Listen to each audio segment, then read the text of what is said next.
Buenos días, maestro y compañeros. El día de hoy vamos a presentar el tema de ética piagetiana. Esto en materia de filosofía y ética profesional. Mi equipo se compone por Madrigal Izquierdo Iván, Ricardo Carrasco María Luisa, Martínez Alfonso Beta Alejandro y Hernández Carla Melisa.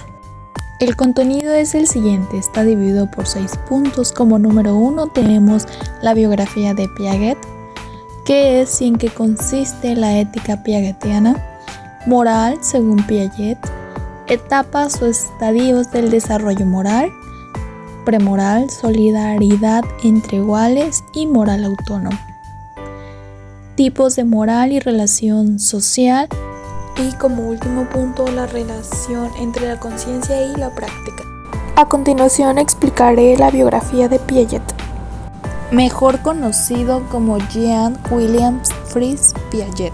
Nació en Suiza el 9 de agosto de 1896 en Neuchâtel, Suiza, y falleció el 16 de septiembre de 1880 en Ginebra. Uno de sus principales estudios fue la biología. Posteriormente fue un epistemólogo y un psicólogo, considerado el padre de la epistemología genética, reconocido por sus aportes al estudio de la infancia y por su teoría cognitivo-constructivista del desarrollo cognitivo. Cabe mencionar que una de sus principales aportaciones a este tema fue que hizo importantes contribuciones al campo de la ética a través de su teoría del desarrollo moral. Piaget propuso que el desarrollo moral de los niños ocurre en etapas, similar a su teoría del desarrollo cognitivo. Ahora bien, el siguiente punto es qué es y en qué consiste la ética piagetiana.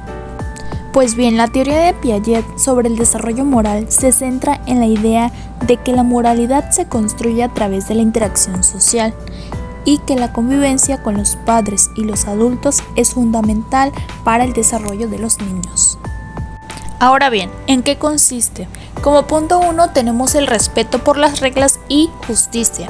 Los niños aprenden a entender y respetar las reglas y los conceptos de justicia a medida de que crecen y se desarrollan cognitivamente. Inicialmente siguen las reglas de manera literal y basadas en la autoridad, pero con el tiempo comienzan a comprender los principios de justicia y equidad. Como segundo punto, la metodología de Piaget.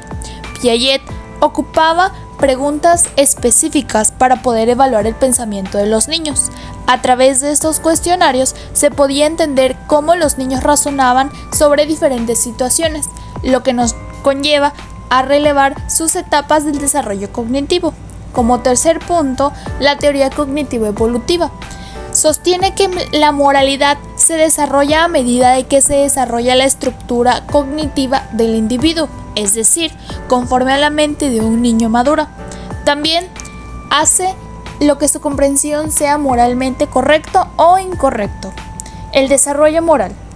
Este proceso mediante el cual los individuos aprenden a distinguir entre el bien y el mal y a desarrollar valores éticos y religiosos. Esto también incluye la internalización entre las normas sociales y la conformación del sentido de responsabilidad personal. Como último punto, la influencia en el comportamiento. Los principios morales y éticos que los niños desarrollan influyen significativamente en su comportamiento.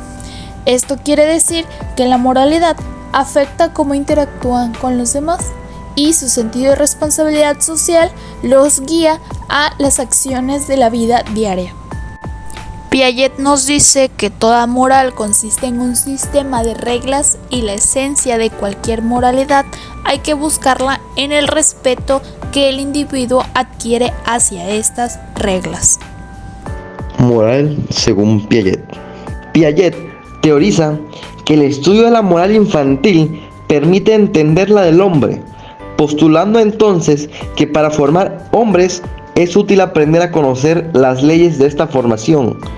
¿Qué nos da a entender esto? Que tenemos que conocer al hombre en su infancia. Tenemos que conocer cómo ese infante desarrolla esta moral. ¿Qué factores tiene para llegar a convertirse en un hombre? También teoriza que toda moral consiste en un sistema de reglas. Este punto es importante, un sistema de reglas. Y la esencia de cualquier moralidad hay que buscarla en el respeto que el individuo adquiere hacia estas reglas. Como el individuo tiene cierto respeto, cierto margen sagrado hacia estas reglas. Según Piaget, la moralidad es un proceso de desarrollo que implica una evolución en la forma en que los niños y jóvenes comprenden y aplican las reglas, las normas y los valores morales. ¿De qué reglas hablamos? Hablamos de reglas de juego. En un principio, el niño tiene que entender cómo estas reglas invocan o dan un cierto margen de qué se debe y no hacer. Para Piaget, la moralidad no es un conjunto de principios estáticos, sino un proceso dinámico que desarrolla a través del tiempo. ¿Por qué menciona que se desarrolla? Porque se da por etapas. Como primera etapa o primer estadio, tenemos el estadio motor e individual.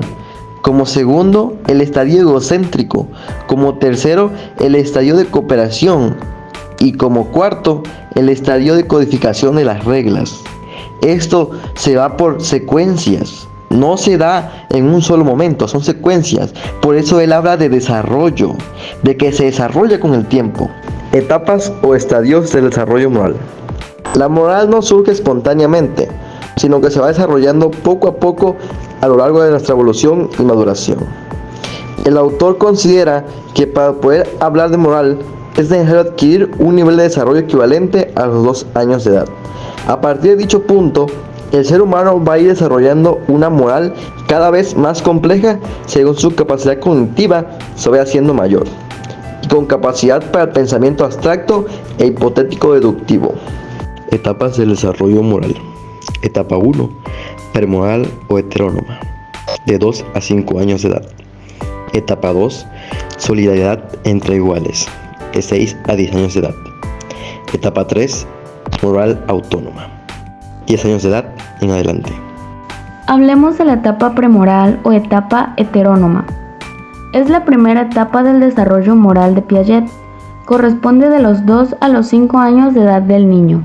A esta edad los pequeños aún no entienden lo que significa moralidad o norma. Los niños obedecen las reglas solo porque mamá, papá o alguna figura de autoridad se las impone. El niño no entiende de juicios y se centra más en las consecuencias físicas que trae el no acatar las reglas.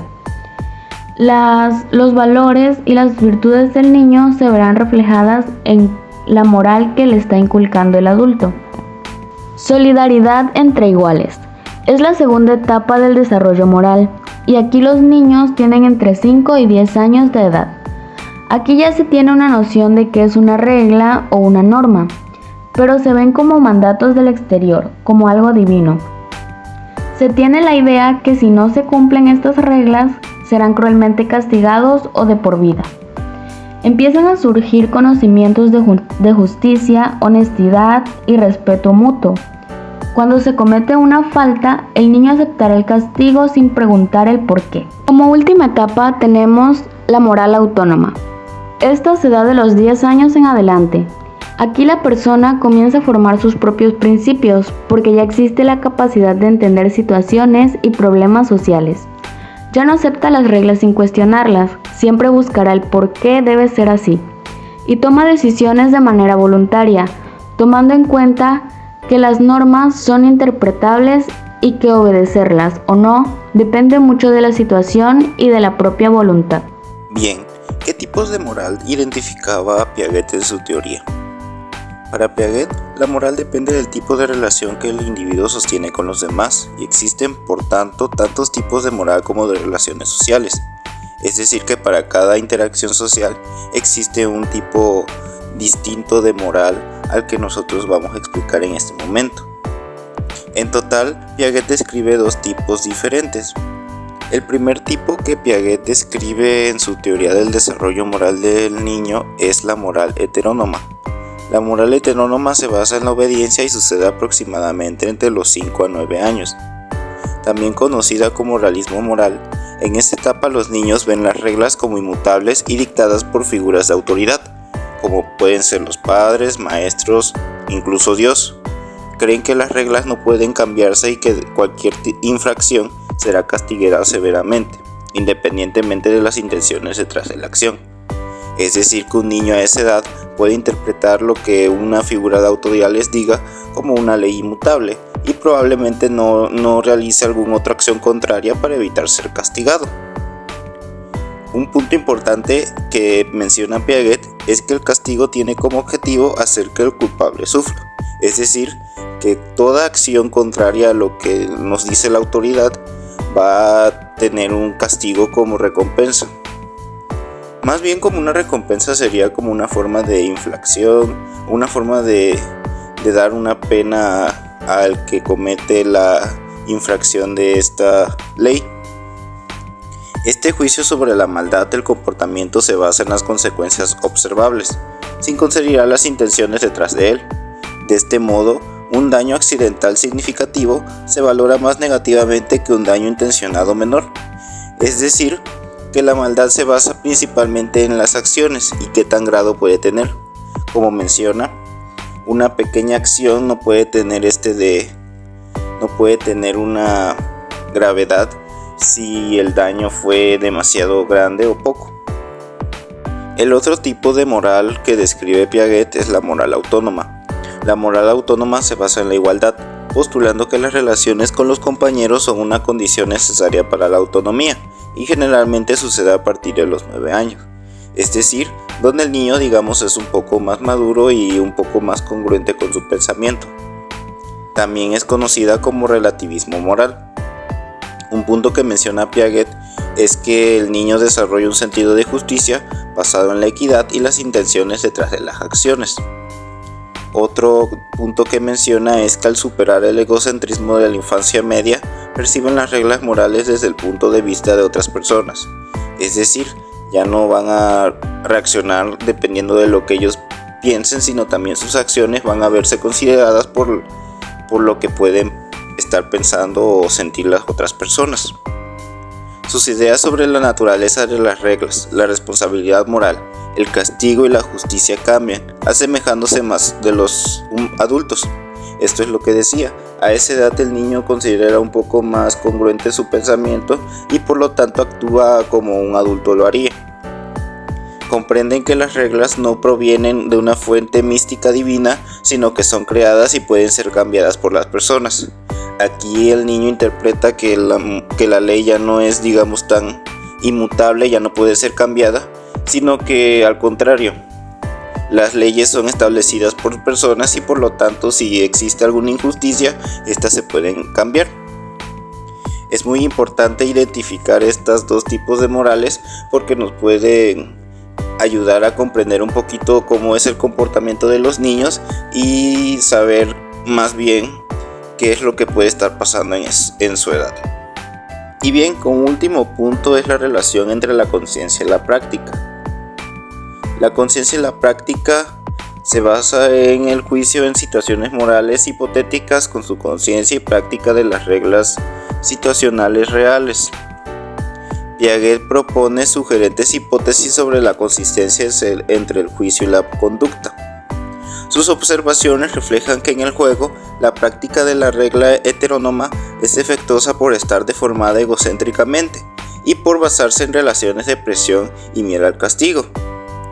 Esto quiere decir que un juego no es tan, equitativo porque siempre va a haber un punto en el que se sufra de alguna injusticia. Si recordamos, la moral heterónoma es aquella que menciona que el niño piensa que una ley es inmutable, especialmente de las que provienen de figuras de autoridad.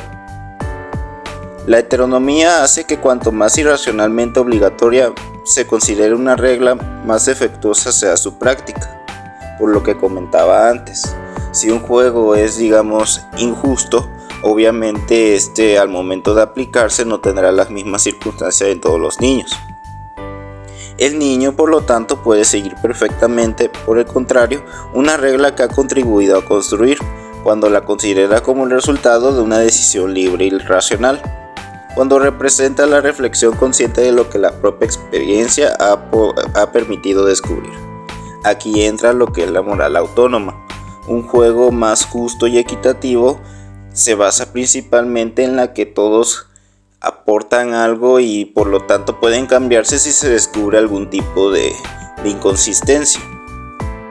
Les presentamos a los bebés una breve escena en la que el círculo rojo intenta subir la montaña y no lo logra. Afortunadamente, el triángulo amarillo aparece para ayudarlo a llegar a la cima. La escena parece llamar mucho la atención de los bebés. Se abre el telón, la escena se repite, al círculo rojo le está costando mucho subir la montaña. Aparece el cuadrado azul, pero en lugar de ayudarlo, empuja al círculo hacia abajo y vuelve a subir. Nuevamente, esta escena parece llamar mucho la atención de los bebés. Se repiten ambas escenas alternadamente unas 10 veces. Este experimento fue diseñado por Karen Wynn y su equipo en la Universidad Yale. Wynn sostiene que los bebés eligen seres sociales por sobre seres antisociales. Cuando los bebés pierden el interés por los títeres, se les da la posibilidad de elegir entre el personaje bueno y el malo. Los resultados de este estudio arrojan que más del 80% de los bebés eligen al personaje bueno, el que ayudaba, el del comportamiento social. El cerebro humano viene de fábrica con un sentido moral. Y bueno, eso es todo por el tema de hoy. La verdad les agradezco mucho por su atención y espero este tema les haya influido mucho en su pensamiento y espero podamos ponerlo en práctica. Gracias y eso es todo.